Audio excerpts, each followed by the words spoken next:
Quick punctuation refresher, buckle in, let's go. Punctuation, unlike algebra, is something that we should all be using. So whether you are a GCSE student, an A-level student, or an adult who has forgotten punctuation that they learned 25 years ago, this video is for you.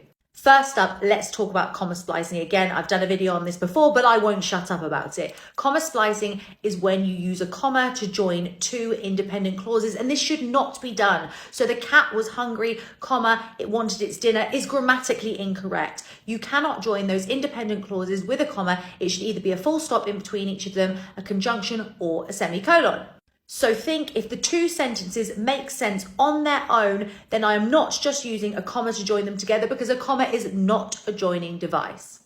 So that leads us nicely on to a semicolon. A semicolon is your savior. So if you have two sentences that are closely related and you don't want to put them as two separate sentences because that makes your writing seem disjointed, then a semicolon is what you need. A semicolon can be used instead of because or instead of and in the case of two separate clauses. So for example, on Saturday, I want to go to the shopping centre and I want to go and visit my grandma. I could instead do, on Saturday, I want to go to the shopping centre, semicolon, I want to go and visit my grandma.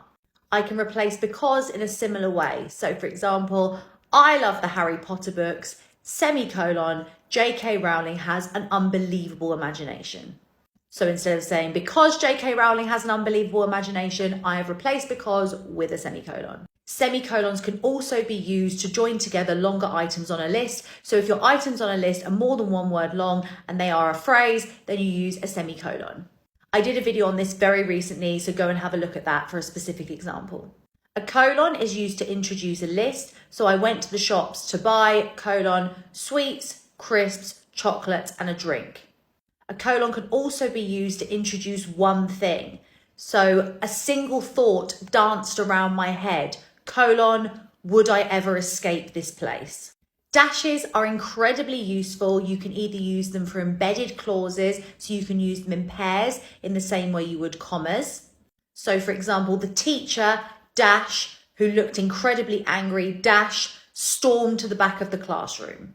Dashes can also be used to tag an idea onto the end of a longer sentence, like an opinion or an extra bit of information.